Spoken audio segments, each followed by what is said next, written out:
Occult Confessions is brought to you commercial-free through the generous support of our patrons. Visit occultconfessions.com and click on the donate button to help keep the history of the occult on the digital airwaves.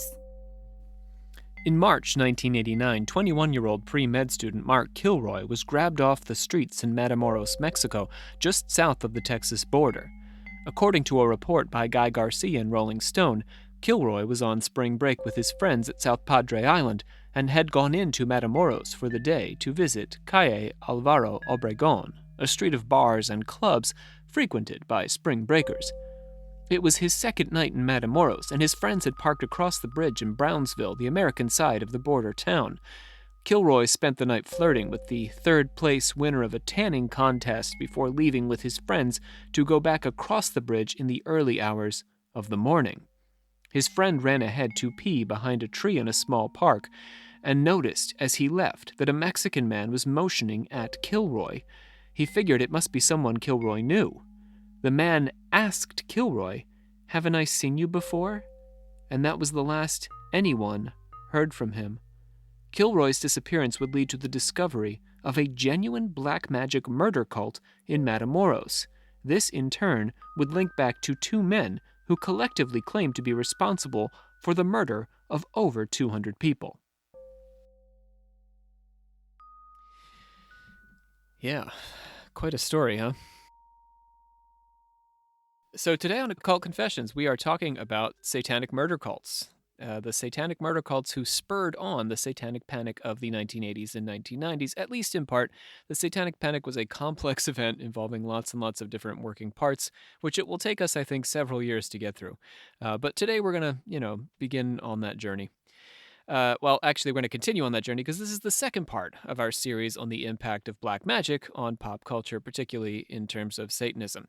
If you haven't listened to our last episode on the panic, I'd suggest doing that before following us on this particular journey. My name is Rob C. Thompson. I'm the Supreme Hierophant of our Secret Order. I'm joined, as usual, by our Grand Master, Olivia Literal. Hello. And our Sister of the 84th Degree, Savannah Verrett. Hello. So you guys ready for this? I'm always ready for this topic. Yeah, I guess that's true. You wake up Yep. ready to do this every day. You're just hoping I'm going to call and say, can we talk about murder cults? I mean, it happens more often than not, I feel like. that I do call and want to talk about murder cults? Yeah, I feel like, yeah. I guess that's fair, yeah. It happens reasonably. Not so often Or that text, maybe. You wouldn't want to wake up every day, though, and expect it. That's pretty like an often. alarm clock. You're my alarm. I don't request it that often. Yeah, you're right. All right, let's pledge it out. We, the Members of the Secret Order of Alchemical Actors, do solemnly commit ourselves to a full and honest telling of the history of the occult as far as we know it. All right, let's do a little business before we get down to the episode today. We got to give Brandon Walls, our voice actor, regular contributor on the voice side of things, we got to give him his occulty name. Ooh. So, I guess full disclosure, we met in advance, discussed this, and we liked Silver-Tongued Shadow. How do you guys feel about that? Yes. Yes. Shadow of the Silver Tongue. Okay, so it is done. I don't know what else to say. Bam. Congrats. Yeah. Congratulations, Brandon. I look forward to hearing your voice later in the episode. And we also talked about this crew, folks present, Savannah and Olivia discussed with me, naming what we're going to call everybody who listens to the show, because everyone's got these cutesy names for people, for their listeners. You know what I mean? That's kind of obnoxious. So we want to keep this nice and simple. This is Occult Confessions, so we're just going to call you our confessors. Yeah? That's cutesy. I like it. It is, but like, cutesy. it is a little, It's also Confessor, I kind of always think dark, about- but Yeah, it's like a priest or something as your confessor. yeah. Oh. Yeah. I'm sorry, I don't do church, so. We're I confessing don't to do them. church. This is my religion. Oh, shit. This podcast. Wow. That's Nice. a lot of You a just lot of got weight to points carry. for that. Yeah. Carry that burden. Okay. We want to welcome some new patrons. We have Brian, also Ian and Ghoulie Go Lightly. Ghoulie Go Lightly. What a great name. A little spooky Audrey Hepburn action there. We have Alfred, also Vera, and finally Tony. Welcome. We have a review from A Sentient Ball of Oats and Anxiety. Oh, wow. I feel privileged. Oats appreciates that we cover a multitude of cultural perspectives, and we'll be doing some of that today, as a matter of fact. And finally, our friend Emery told us through the website. You can go on the website, send us a message. 666 is thought by some scholars to be gematria. This is referencing our current conversation about Satanism. But it doesn't signify Julius Caesar, which we wondered about, I think, on the last episode. It signifies Nero, who shortly after his death, rumors spread throughout the empire that Nero would rise from the dead. The scholars that hold to the gematria explanation of 666 believe that John of Patmos, the author of Revelation, saw this potential resurrection as a demonic parody of Christ's own, which he says is kind of metal, to be honest. It's kind of metal. Yeah. Thanks for that. Mm-hmm. All right, let's close up that business meeting and get on with the episode. Ready? Business adjourned. Yes. Business adjourned. On the 11th of April, Elio Hernandez Rivera, and I did take Spanish in high school before we do all this. Oh, that was how long ago? I don't want to say, but okay. but my graduate school language was French, so I tested in French as a graduate student. So it's been a while since I've had Spanish. So I'm going to do my best with these pronunciations. As usual, we botch them, but we sound very confident as we do them. Elio Hernandez Rivera was busted at a routine drug blockade for possession of marijuana. Elio was, at the time, the leader of the Hernandez Gang, a multi-generational drug smuggling family, and also a criminal justice student at Texas Southmost College in Brownsville, on the Texas side of Matamoros. Yes. That's alarming, That's a little. Awesome. Okay. That's so cool. He told them that his family ran a small ranch, the Santa Elena, 20 miles away, where the Federales discovered 75 pounds, for our European listeners, 30 kilos of marijuana. I guess not just European, but like everyone other than like Americans and British people, right? We're the only ones who use the customary system. Yeah, we suck. The cops also discovered a strange little shed that shocked and chilled them when they first opened it up. Reporting for the New York Times, Peter Applebaum described the scene. Honey, did you read the paper this morning? Huh? The Times. Did I read the paper? Some kind of satanic cult or something down in Texas. Well, I haven't read it. Listen to this. Rancho Santa Elena is at the end of a bumpy, mile-long dirt road on a flat, empty terrain dotted by farms, ranches, and an occasional hovel. A what? A hovel. A shack, you know, like your woodshed. There's a cult working out of our woodshed? Just listen. The 14 by 24 shack where the killings allegedly took place stood like a ghoulish still life today, unguarded by police officers.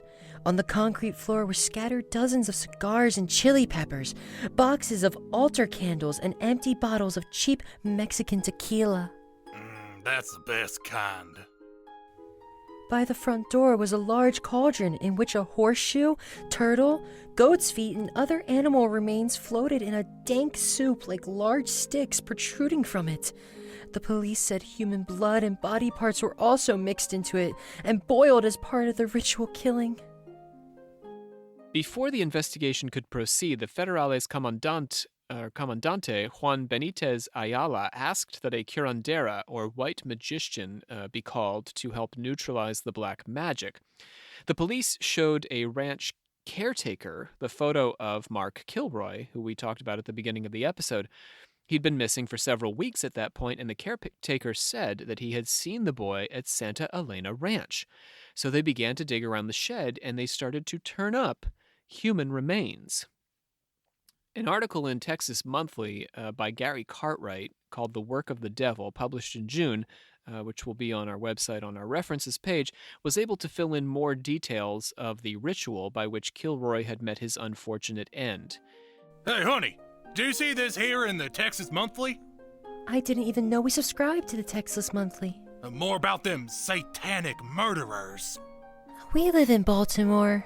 It says first, the high priest offered up the sacrifice, cutting the victim's throat, or in Gilroy's case, taking off the top of his head with a machete. Kilroy. That college boy from the top of the episode? Well, the victims were usually killed first and mutilated, though not always. Then the brains, hearts, lungs, and testicles were boiled in the iron kettle, and the resulting brew was passed among the members so they could drink and be sanctified. That's disgusting. What else did it say? After that, laymen of the cult buried the remains in and around the corral behind the shed. So Kilroy's body was one of several found in shallow graves around the shed with his heart ripped out and ears, eyes, and testicles removed. God. Yeah.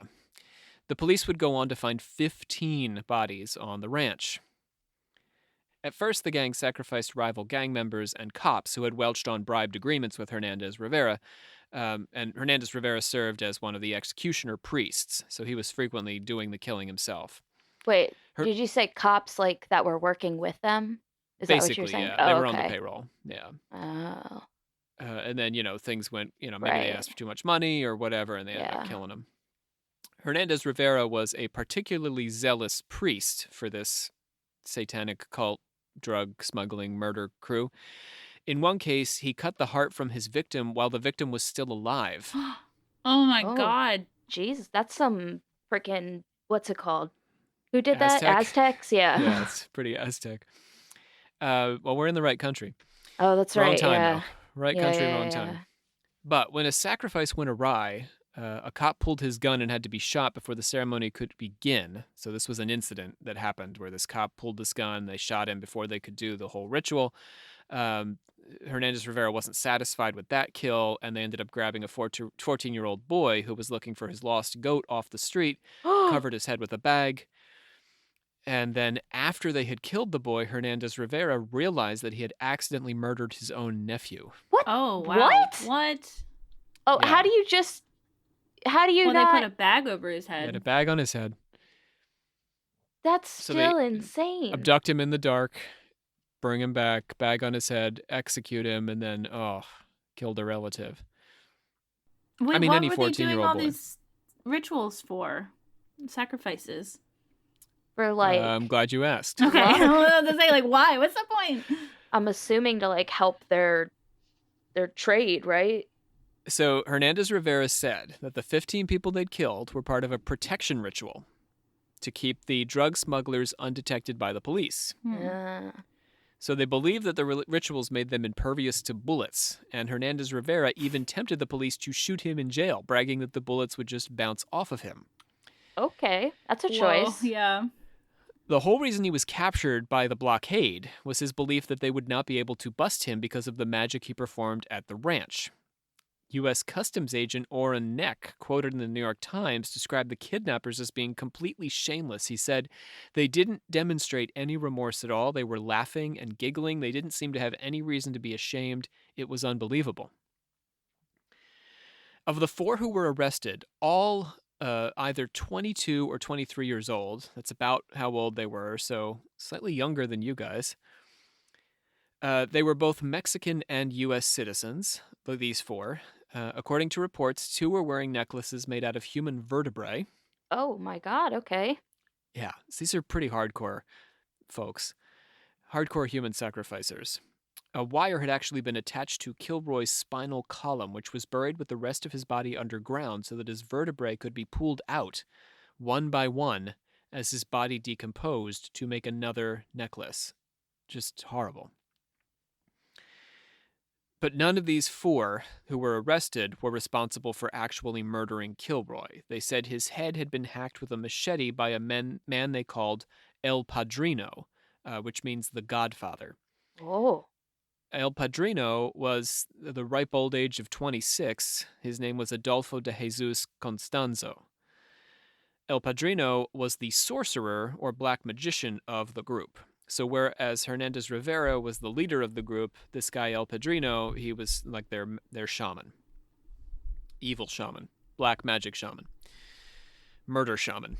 I don't know how else to qualify this. Okay. Right.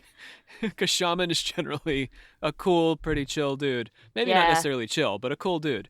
In this case, bad shaman. Oh, okay. Constanzo was descended from a maternal line of Santeras, practitioners of the Afro-Caribbean religion of Santeria. He had grown up in a Cuban neighborhood near Miami where his mother lived and practiced Santeria. Santeria, like voodoo, is a blend of African and Catholic religion, and it features the invocation of gods or orishas through trance performance. Constanzo lived in Mexico City for several years, where he frequented the Zona Rosa, the city's gay district. He offered to serve as high priest for the Hernandez gang, providing protection and black magic means to wealth beyond their wildest dreams. So he's sort of like their guru now. Well, how did he find these people? Like, did he just stumble upon them, or? Okay, so Texas Monthly actually has 3 theories for you, Savannah. The first is that our guru already had connections to other drug lords and had linked up with the Hernandez gang through them. Okay. So he was already in the drug mix. The second theory is that he had met a member of the gang named El Doobie in Mexico City, and El Doobie had made the introduction. It's hard to take El Doobie seriously, but I'm sure he's a very dangerous guy. I wasn't going to say it, but it's there. Everyone knows it's there. It's pretty silly. But he's probably murdering people and stuff, so he's a serious man with a very unserious name. Yeah. The third theory was that Elio Hernandez's girlfriend at Texas Southmost, Sarah Aldretti, knew Constanzo because of her practice in Afro-Caribbean occultism. So let's take a moment now for Sarah Aldretti. Just under 6 feet tall and a student athlete, she was also known as the Witch, with a capital Witch. Whoa.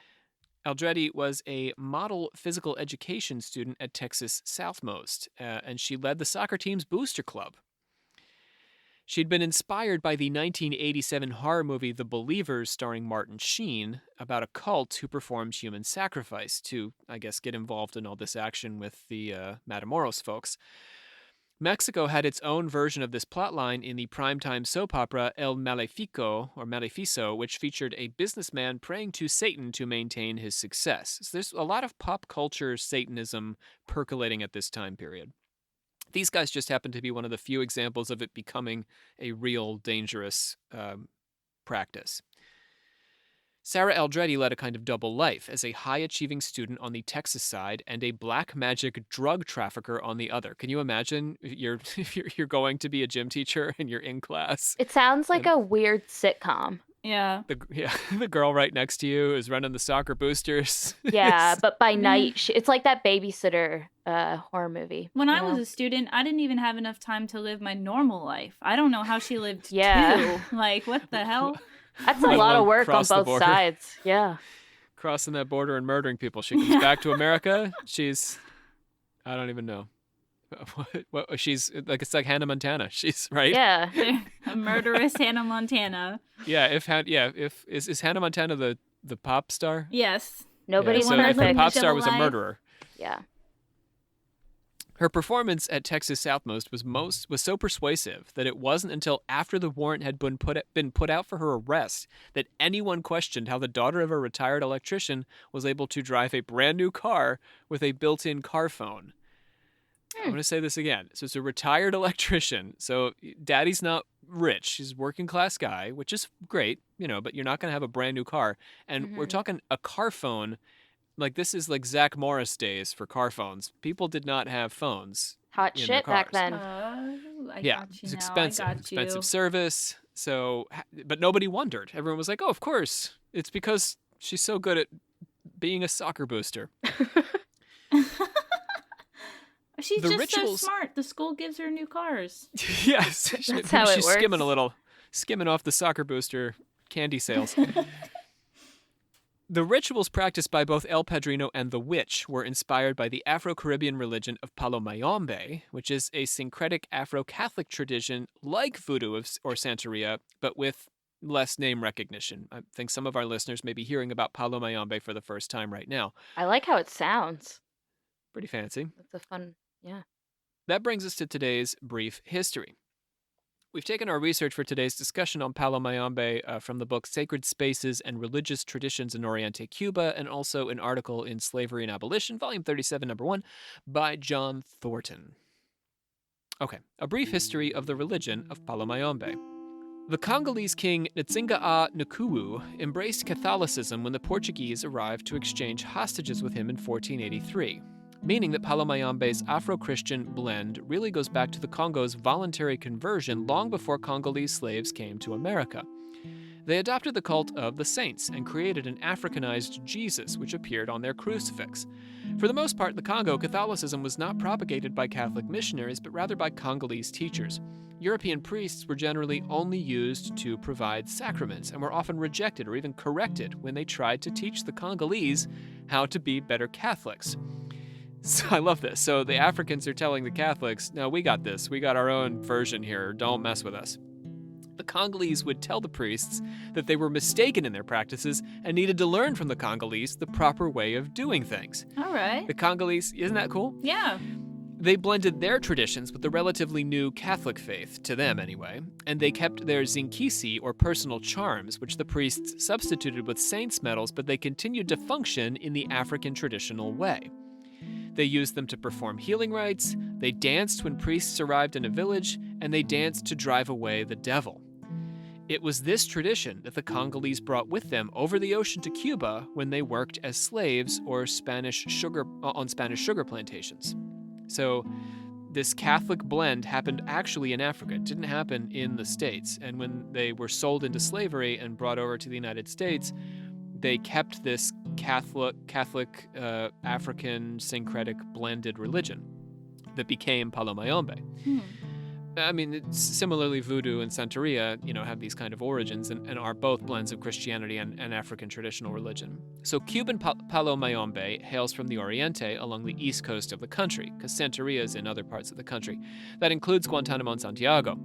These port cities are unique for their association with smuggling, going back to the earliest days of the colony. The area became increasingly isolated when Cuba's capital moved to Havana in 1607 and was dominated by Palenques. Palenque is the word for escaped slaves, and they built their own communities in the mountains who colonial authorities tried and failed repeatedly to conquer, so they maintained a sort of independence.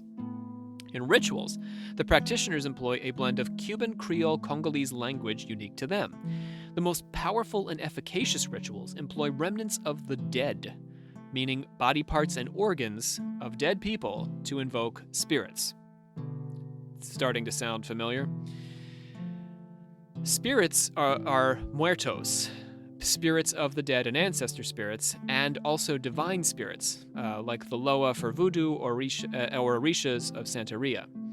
As in Santeria and Voodoo, these spirits can inhabit the bodies of devotees. Practitioners use cazuelas similar to the Voodoo grigri, which are containers holding rocks and dirt and pieces of metal, animal or human bones, hair, and skin.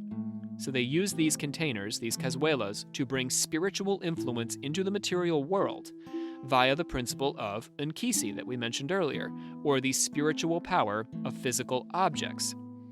The ngaga, or three-legged cauldron, is a more powerful version of the cazuela. Remember, we heard that there were these weird cauldrons on the Matamoros Cult property. So you could use the cauldron to make this, to function as a kind of nkisi. Practitioners believe in a supreme creator, Nsambe, who endowed each element of creation with different portions of cosmic energy. Rituals begin when the tata, or priest, writes a cosmogram on the floor containing information about the community performing the ritual and their relationship to the spirit world. This is a bit like a sigil. The ngaga, the cauldron, sits at the center of the ritual, carrying powerful objects from the four elements of being and embodying the power itself, so that it doesn't just hold the power, but becomes the power. Participants salute the ngaga as they enter. Drumming and chanting often follows. The ritual is used to invoke the spirits of the dead, who help to solve problems and predict the future, speaking in symbolic and mythological language that the tata, or priest, must translate. So there's some transcommunication, there's some, ritual speech that needs to be translated, all these sorts of things. The spirits of the dead can do good, but they can also achieve negative or black magic ends with the understanding that the practitioner bears the consequences of any spiritual invocation. If there is to be an animal sacrifice, the animal is brought in by a second tata and the group says a ritual goodbye. Everyone holds their throats as a knife is held to the animal's throat in prayer for a clean cut, and the blood runs in a straight line down the knife's blade into the ngaga, the three-legged cauldron. The universe is continually falling into an imbalance in the Palo Mayombe tradition, and animal sacrifice is used to balance forces that have fallen into disequilibrium. Often, the sacrificed animal is eaten in a feast after the sacrifice with the belief that the sacrificed animal contains special spiritual power. The space for these rituals is adorned with dried blood, also animal skulls, human bones, railroad spikes, chains, and axes. The sensational character of these elements with the Nangaga cauldron at the center of it is all characteristic of the scene that was discovered in the tin shed at Matamoros in 1989. And that's my brief history of the religion of Palo Mayombe. Yay! Woohoo! That was spooky. So they might incorporate human bones and things, but to be fair to Palo Mayombe, they're not trying to murder anybody. The Matamoros Cult is introducing this human murder. It was just animal sacrifice, and they would use bones that might be available because somebody died of some other cause or whatever. But now the Matamoros Cult is taking this to the next level. Yeah, it's a big difference. Oh yeah. I liked how they did the goodbye ritual for the animal. Do you think that they did that for the humans? I'm not trying to sound stupid, but I don't. No, I think the that's Matamoros Cult. an interesting question.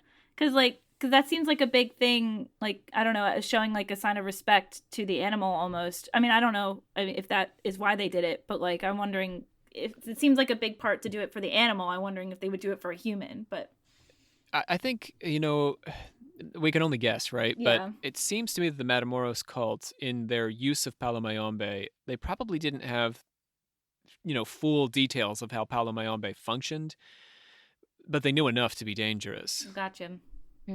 Because it came through Miami, so it's being translated through different sources. They're not, going straight to the source. They're not in the Oriente portion of Cuba. Yeah. Okay.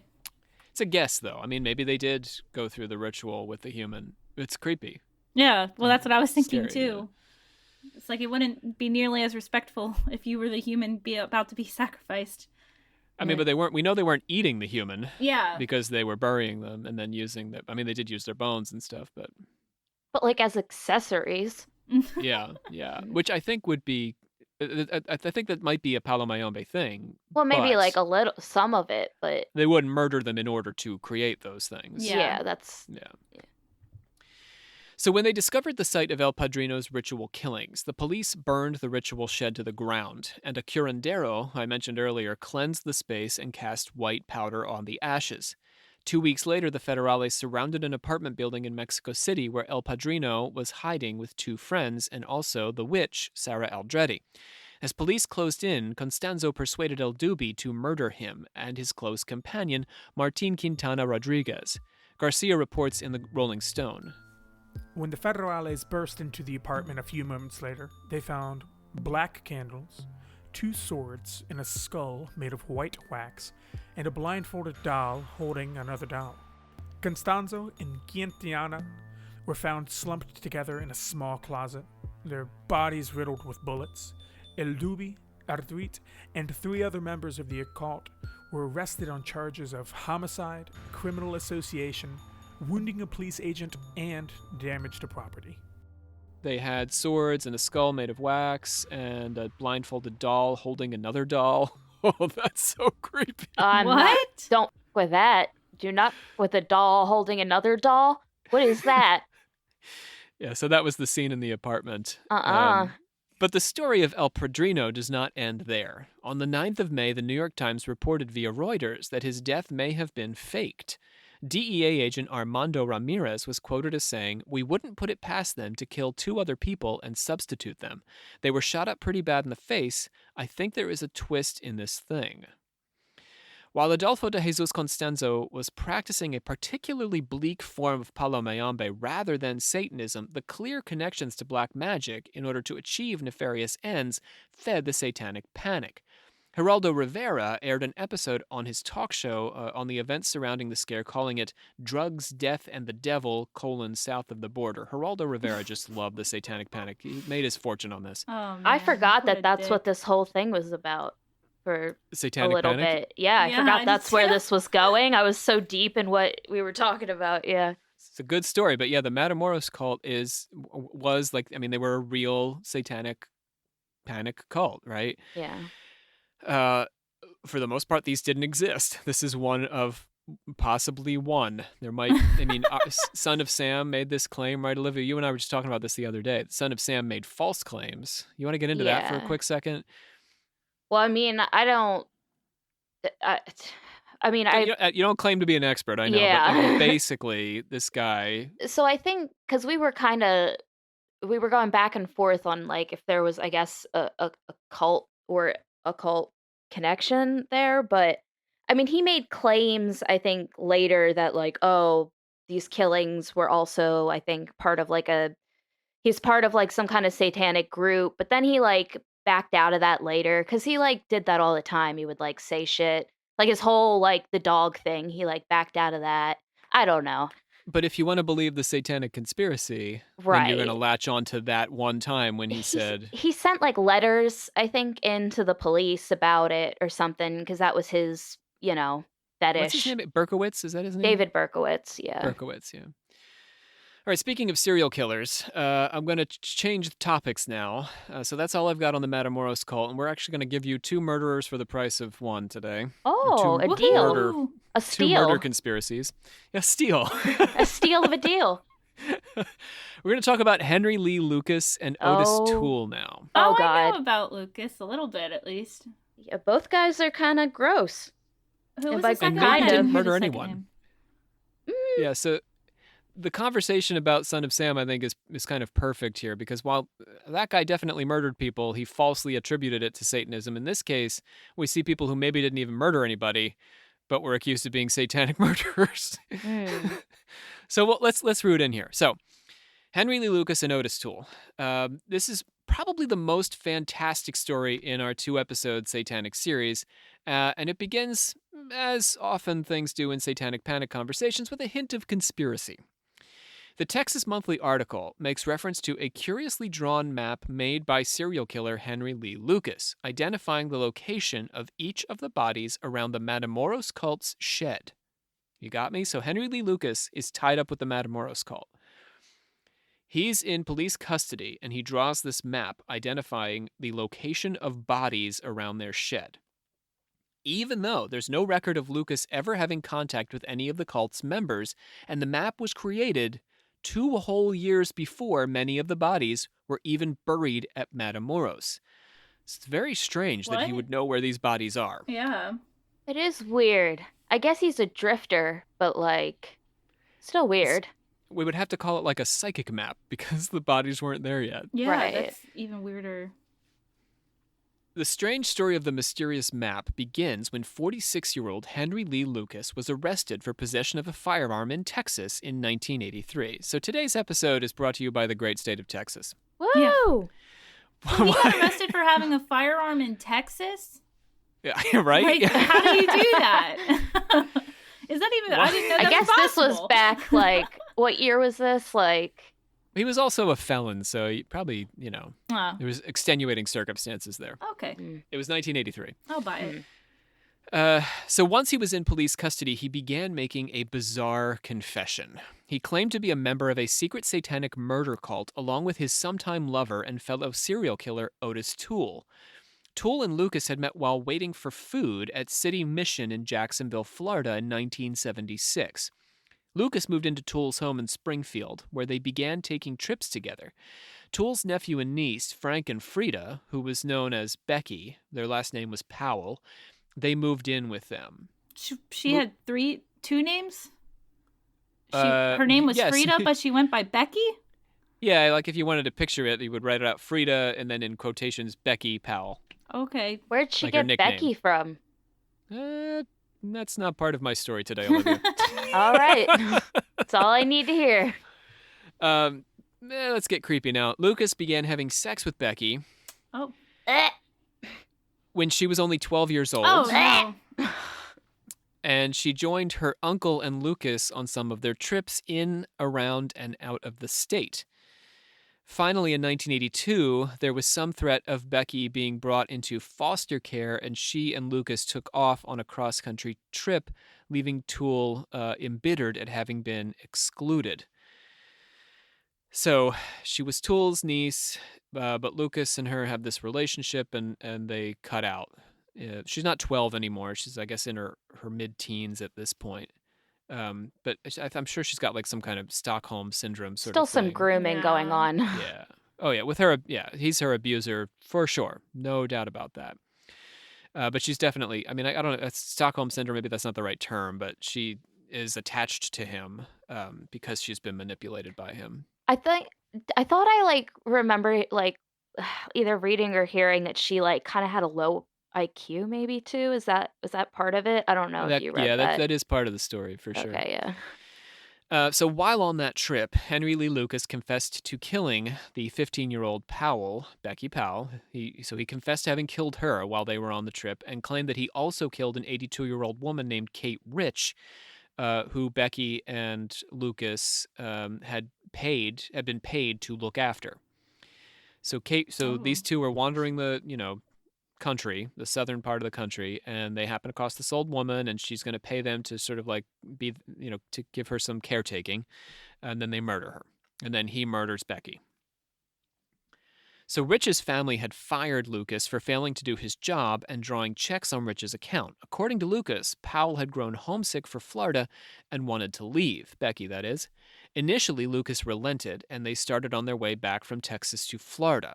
But he didn't want to take her back, fearing that he would lose her if they got back home. They fought, and he struck her in the chest with a meat cleaver, killing her quickly. Jesus. Wait, there's more. Okay. He dismembered her body, stuffed it in a pillowcase, and buried it in a field in Denton, Texas, just north of Dallas. And now, Savannah, what do you want to say? I just think it, like, you said that he was afraid of losing her, so then he just murders her instead. It's so crazy. It just doesn't make any sense. I'm pretty sure... Oh, sorry. Olivia, isn't this part of the psychosis of a serial killer? There's a notion of possession that comes with killing. Yeah. Well, I think the way he like worded it too was that, yeah, they like, it was like an argument that kind of like got out of hand on his, like, I guess, because he's, him. But then he said, I think in like later, he was like, that's the only, he actually felt remorse for that like murder out of all of his. Case, it was accidental. Yeah. I think he he said that he felt like the most remorse towards her, but not that helps. Sort of accidental. But yeah, but still. Yeah, no, it's murder. Not excusable. Yeah. Not letting him off the hook here. No. So then he went back to old Mrs. Rich to ask for her help in finding Becky after he had murdered her. And he knew Becky was dead, and he brought a knife along for the ride. Drunk, he murdered Rich for no discernible reason and then stuffed her body in a drain pipe. After police questioned him about Rich's disappearance, he went back and retrieved the body from the drain pipe and incinerated it in a stove. So he didn't get caught at this point. But then he proceeded to confess to over 200 additional murders after he had been caught on the firearm possession, not any of these things. Wow, okay. 200 additional murders. Do we think it's humanly possible to murder 200 people? I would say yes, but I also highly doubt it. I'm going to help your idea there, Savannah. You are right to highly doubt it. Yeah. Because in addition to this insanely large number of murders is the fact that police may have allowed Lucas to read case files and inadvertently gave him the opportunity to invent a series of false confessions based on what he read in those case files. We love the police in the 80s. We just love it. They are very, very creative policing in the 80s. Everyone has their shit together. They're all working together. It's great. That's sarcasm. The reason that Lucas fabricated all these confessions was that it gave him preferential treatment while he was in prison. The more he confessed, the better food and accommodations he received. Later, he would claim that he was only responsible for the death of his mother, who he'd stabbed in the neck when he was 24. Although he claimed all he could remember was hitting her and causing a heart attack. that's okay. So All let's right. talk about Mommy for a second, shall we? As Wait, we have to with all killers. Real quick, he took back all 200 of his murders and was like, never mind, I Yes. just killed my mom. They always do. Including Becky and Mrs. Rich. Wow. Okay.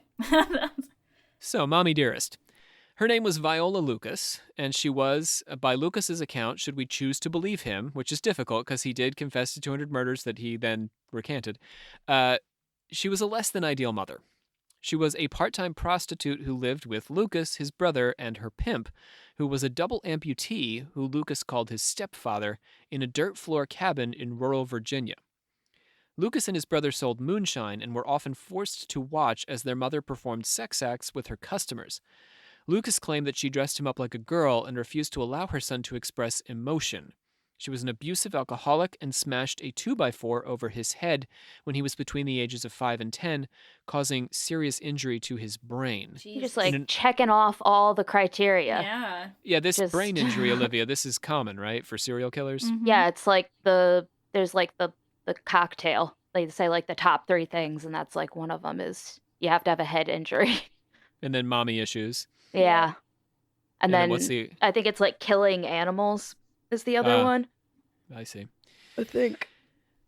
In an unrelated accident, Lucas suffered a knife wound to his face that injured his eye, and he went through the rest of his life with a glass eye. Jesus Christ. Yeah, that's intense. We start to feel a little bad for him if we want to buy all this backstory. Lucas also claimed that his mother's lovers got him involved in bestiality and necrophilia. Here we go, Olivia. Yeah, here we are. Killing sheep and dogs and having sex with their corpses. Yep, that checks it off. I'll go you one better than murdering animals. Yep, you just double-checked. He said his first murder took place when he was 14, and he killed a girl to have sex with her lifeless body. Okay. After his mother's murder in 1960, he was sent to prison, but several suicide attempts persuaded the authorities to transfer him to a psychiatric facility for the next 5 years. They released him because of overcrowding, because, he seems okay now. He's probably going to be fine. Oh, no. And according to Lucas's admittedly dubious narrative, he claims to have immediately gone out, killed a woman, and left her on the doorstep of the prison. Left her on the doorstep of the prison. Wild. Right. So I don't know if that seems like that probably isn't true, but a lot of his story just seems like a thumb in the eye of the authorities. You want to let me out of prison? Fine, I'll kill somebody and put them on your doorstep. Seems like that would be documented somewhere, but... Yeah, I was just thinking it's a fantasy of sticking his thumb in the eye. Let's quote from Lucas directly, citing an interview that D Magazine did with him in 1985. I told the warden, the psychologist, everybody. When they come in and put me on parole, I said, I'm not ready to go. I'm not going. They said, you're going if we have to throw you out. They threw me out of the prison because it was too crowded. So I said, I'll leave you a present on the doorstep on the way out. And I did it. The same day, down the road a bit. But they never proved it. Now we've got to catch up with Otis Toole. Remember Otis? Good old Lucas's Otis. sometime partner. Yep. So when you say partner, you don't mean lover, right? No, I do. Oh, Yeah. okay, never mind. I do. It was like a little weird confused. friendship, lover, partner. I don't know. They had a weird relationship. Gotcha. Toole, I think, was homosexual, and Lucas was bisexual, is my take. And then he ran away with his niece? Hey, yep. Yeah. Okay. Very screwy. Interesting. So let's get back to Otis Toole. We last heard that Lucas was leaving Toole behind in Florida before murdering Becky Powell on his cross-country trip. Toole, like Lucas, had killed since their first meeting in Jacksonville. He'd intentionally set fire to a boarding house in 1982, murdering 64-year-old George Nicholas Sonnenberg. After confessing to the murder of Becky Powell and Kate Rich, Lucas wrote to Toole for help remembering the various murders they'd committed together. Oh, wow. Murder pen pals. Brought them back together. Nothing like trying to remember murders to bring two people back together. In a macabre phone call, the two, mindful of their law enforcement audience who were listening in on the call, claimed that they'd practiced cannibalism on their myriad victims. But this was only the beginning of their sordid and bizarre confession. Lucas said that he had been indoctrinated into a secret satanic murder cult called the Hand of Death while he was in Florida, and that he had brought Toole into the organization. The pair claimed that the cult had trained them in a paramilitary camp in the Florida Everglades. They had been trained to abduct, to kill, and to commit arson, which they went on to do all of those things. Lucas then served as a contract killer performing political hits. He was also a child abductor until his arrest. He said that the children he abducted were taken over the border to a ranch in Mexico near Juarez. The cult operated out of Texas and the Mexican ranch, trafficking in children and drugs. That should sound a little bit familiar. The killing itself is like, you're walking down the road. Half of me will go this way, and the other half goes that way. The right-hand side didn't know what the left-hand side was going to do. The fact that the Matamoros cult leader Constanzo El Padrino had a connection to Florida through his mother and had grown up outside Miami, and that Lucas claimed to have been trained in Florida and was subsequently arrested in Texas, fires the imagination. Do we think it's possible that these guys met? I'm just still caught on there being a cult from Florida for some reason. That just seems like such a... You don't think there's cults in Florida? No Florida cults? I'm sure there are, It's a great but... place to have one. It's warm year-round. Like, you don't have to worry about it getting too cold in your compound or anything like that. Like, it's perfect. You just have to You watch can have out a for cult in a alligators. bikini. A lot of oranges. I don't... Have a bikini cult. Everyone's dressed in their bathing suits and learning arson techniques. Going to Disney Everglades. World. I was about to say Disney is its own cult, I think. What? You're kind of right, yeah. You may actually be right. And That's for another episode, though. Okay, so Lucas's claims to be tied to a ranch. Okay, so anyway, real quick though, I do think it's possible that the Matamoros cult was connected to Lucas, but there's just no evidence to be put a finer point on this.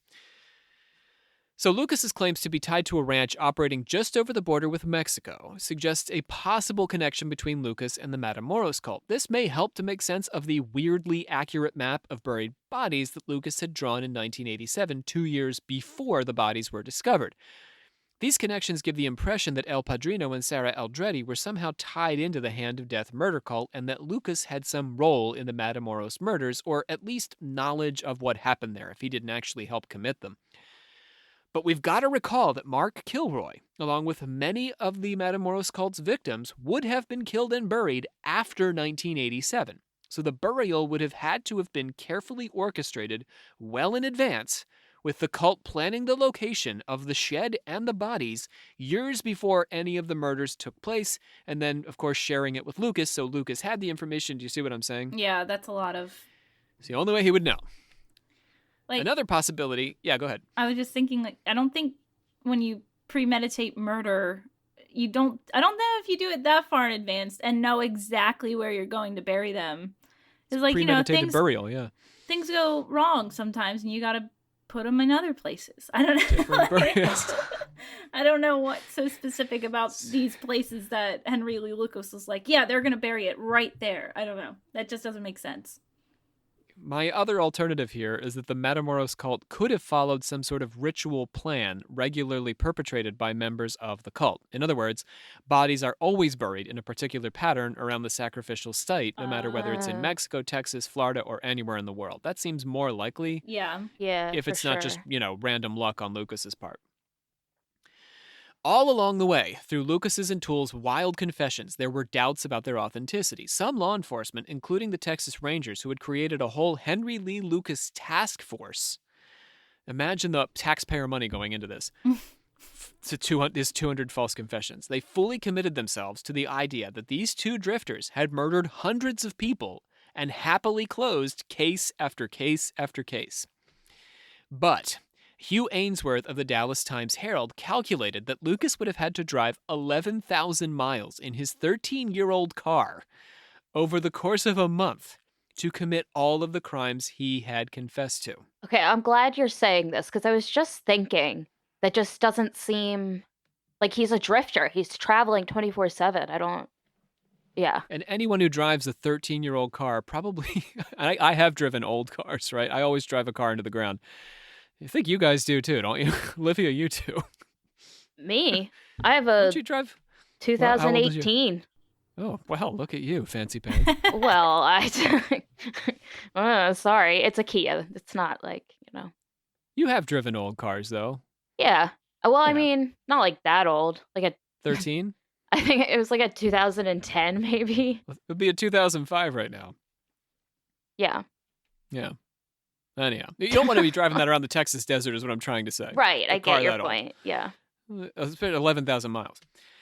So Lucas confessed to murdering a police officer who had committed suicide, for example. How did Also he a man even... in Delaware who someone else had confessed to murdering. Get out of What? Delaware. Sorry. What the Yeah. hell? Yeah, he's up in the Delmarva area now. Periodically, Lucas would recant his confessions and then reconfess and recant over and over. In one of his reconfessions on a radio interview, he claimed that he had to recant because the hand of death would have killed him otherwise, the cult he was a member of.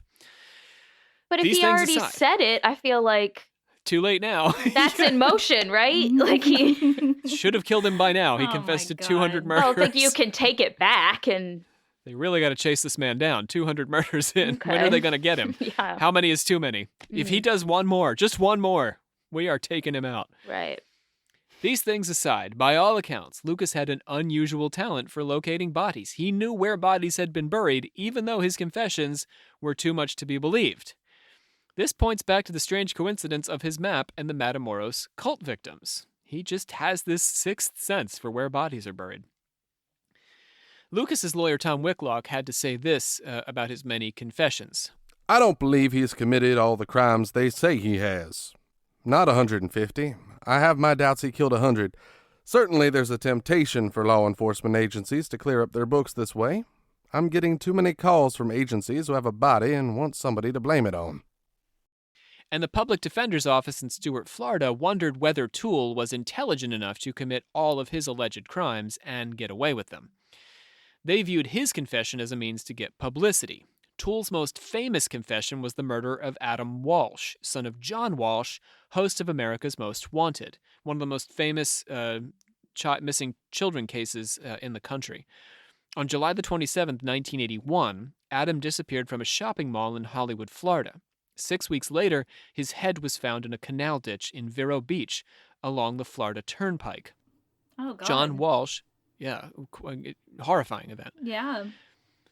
John Walsh earned his place in American popular culture as a result of his son's widely publicized murder and his subsequent success getting a law passed to compel the FBI to keep a detailed database about missing children, which was a great thing. Coincidentally, Adam had, well, not the death or any of that, I mean the database. Yeah. Very Yeah. good Yeah. point. Coincidentally, Adam had been decapitated with a machete, much like Mark Kilroy, but I'm going to emphasize coincidentally. I don't really see any meaningful connection there. Toole's biography contains eerie echoes of his partner in confession, Henry Lucas. He claims his mother dressed him up as a girl when he was young and called him Susan. He also claims to have committed his first murder as an adolescent, running over a traveling salesman with his own car after the man had picked him up for sex and brought him out to the woods. Wow, So- that's a lot to unpack. Right, both guys are telling very similar stories, which may mean that they've inspired each other, right? Yeah. Both their first murders are sort of like sex involved. With Lucas, it's with a girl. With Toole, it's with a man. Both of them are dressed as a girl by their mothers. However, unlike Lucas, Toole claims to have had an early connection to Satanism. While his mother was a fundamentalist Christian, his grandmother, so he said, was an avowed Satanist, which, chronologically doesn't make sense. I was Anton about LaVey's to not say. going to... Yeah. Can't have Satanism before the Church of Satan. He said his grandmother had called him the devil's child and that he'd watched her dig up body parts in a graveyard to conduct demonic rituals. So I guess what he really means by Satanist is some sort of like witch, or what we would call a Or black just mass crazy. kind of witch. Yeah. She's digging up bodies. I don't know if Yeah, that makes you a witch as much as it makes you. I don't mean witch like Wiccan witch. I mean witch like witch trial witch, inverting Christian ritual and Yeah. desecrating things. So Satanism lurks around every corner in both Lucas and Toole's confessions, but is it really there?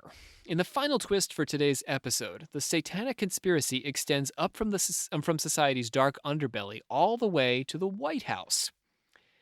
Get ready for this.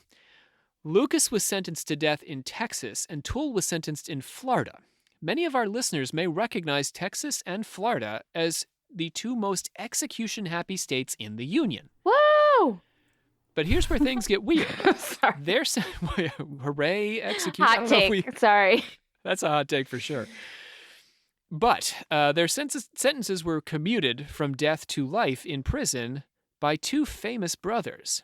Lucas's sentence was commuted by then governor and soon-to-be president George W. Bush. Oh, here we go. And Toole's sentence was commuted by George's brother, everybody together now, exclamation point, Jeb. Jeb did something? Oh my God.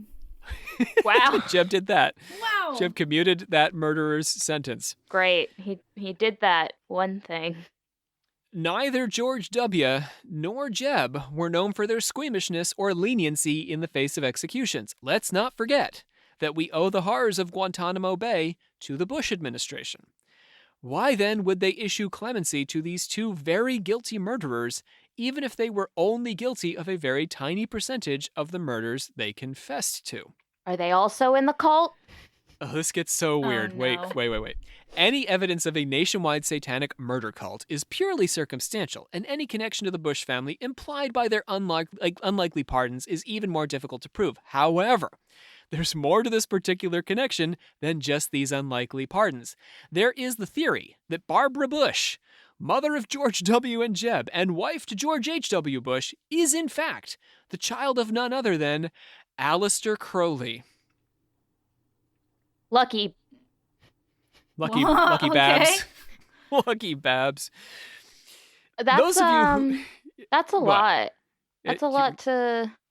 I'm gonna demonstrate this to you with a lot of nonsense. So again, we're not endorsing this conspiracy. It's just pretty wildly fascinating. Yeah. Those of you who have listened to our full series will readily see the connections between Crowley's theories and the concept, if not the practice, of black magic that we've described today. Crowley did not do human sacrifices, but he did think of bodily fluids as a particularly powerful conduit for occult magic, and he made the self the center of occult practice. It's all about me, protecting me. The Matamoros Cult, very selfish. Clearly Henry Lee Lucas and Toole, very self-centered people. But not that Crowley was pretty selfish too, wasn't he? Olivia, can we say that? Yeah, okay? No. You can totally Okay. say that. I was about to say, pretty wasn't that selfish his whole guy. thing? Like, Yeah. His narcissism was so great that we're still talking about him today. He couldn't exactly. He wouldn't be where he was if it wasn't for. Right. Okay, but how do we make the connection with Barbara Bush? I'm going to make this as short as possible. Crowley was staying in Paris in the 1930s as a guest of Israel Regardie. Crowley had designed a ritual involving sexual exhaustion, the draining of the magician over and over again until his consciousness left his body, allowing the magician to communicate directly with divine powers. The story goes, and I have not been able to corroborate it, so this only merits recognition as an interesting rumor, not a carefully analyzed theory. Hearsay. Hearsay.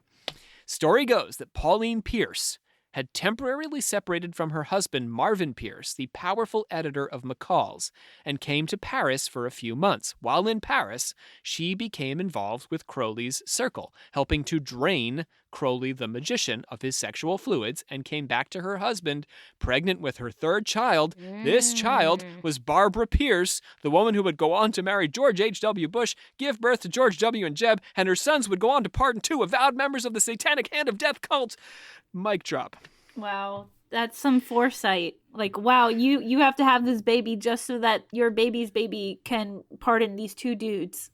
Yeah. So- Like, Yeah. wow, they're just so much smarter than the rest of us sheep. We are not a conspiracy podcast by nature, and this has taken us far off the beaten trail. So to right our wagon wheels before we close things up for the day, we've got to reflect critically for just a moment on Lucas's mental state. In truth, Lucas doesn't make the best witness to such a conspiracy. His difficult childhood and potential brain damage establish reasonable grounds for dissociative identity disorder and plenty of cause for him to imagine a vast satanic murder cult. I've got problems, but as far as being crazy, I couldn't tell you. I can't say whether I'm crazy or whether I'm not crazy. I don't think that's something anybody can do, really. Sometimes I hear stuff when there's nothing around. I've heard my name called and there ain't been nobody with me. We have to accept a few things about Lucas and to some extent Toole. These men were probably much smarter than they were ever given credit for. In closing so many cases, the Texas Rangers believed they were getting over on these two no-account drifters. But we have to remember that these men, both convicted of murder and execution, remember that? Had almost nothing to lose. Their confessions not only kept them alive, but kept them entertained, rather than rotting in their jail cells, and even earned them preferential treatment. They were also profoundly disturbed and capable of committing horrible, remorseless acts against other human beings. They were killers, but they were also storytellers.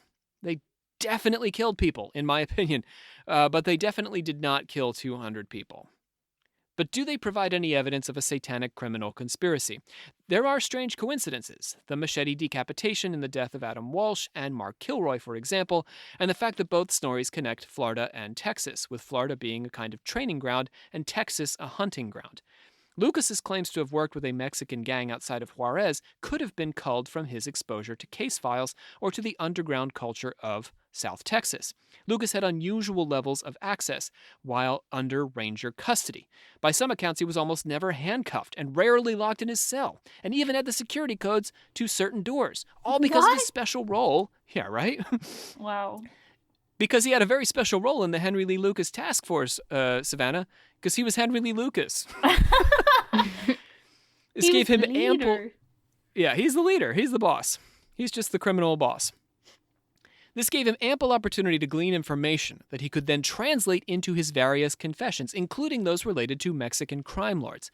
His ability to create an accurate map of the location of the Matamoros bodies is more mysterious and perhaps the strongest evidence that there was some sort of shared occult source, if not a full-blown conspiracy organization connecting the two. But this also could have been a kind of folkloric tradition traded among select circles of Florida's criminal element that somehow entered both Lucas and Constanzo's experience. Let me get to a sort of wrap-up on black magic generally here now. Black magic as a self-centered, power-oriented, and intentionally antisocial practice certainly inspired the murders committed by the Matamoros Cult and the confessions, if not the crimes, of Lucas and Toole. This was a relatively new phenomenon unique to the 1980s and 1990s, the golden age of serialized horror films, starting in the late 1970s with The Exorcist and The Shining, and continuing with Halloween, Friday the 13th, Nightmare on Elm Street, Child's Play, Gremlins, on and on. Many fantastic quasi-occultist tales of demonic forces stalking the innocent. Black magic was a place the criminally disturbed could turn to lend drama and meaning to their unsettled lives. At the end of the day, it doesn't matter whether the Bushes are involved in a satanic conspiracy that includes a series of criminal gangs. The conspiracy theory exists, as most do, because of our knowledge that people in power are morally compromised by virtue of their having sought after power. Satanism is an ideal trope to make sense of how these people are compromised because whether the message comes from a raving podcaster obsessed with MKUltra or Michael Aquino, the meaning of Satanism doesn't fundamentally change. Satanism puts the individual first, in contrast to other traditions which attempt to displace the self as the center of our own universe. Government, pop musicians, and Hollywood actors are accused of Satanism because they are, by nature, deeply self-centered people, which often requires that they overlook and even hurt others in their quest for fame and power. Is a politician who orders a military action or cuts funding for disaster relief very different from El Padrino commanding the Hernandez gang to kill for their collective protection?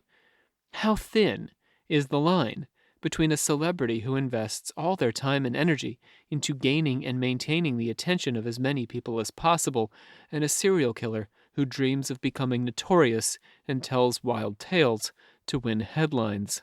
Our study of black magic brings home an important theme of the kind of spiritual path I encourage for my students and alchemical actors. As the ancient Taoist masters taught, we must constantly seek balance. Our lives are a ceaseless effort to balance selflessness and selfishness. We must love others, and we must love ourselves, with neither project overwhelming or undermining the other. We can love others so much that we neglect our own health and safety, like a young mother who crashes her car because she is not sleeping enough looking after her baby.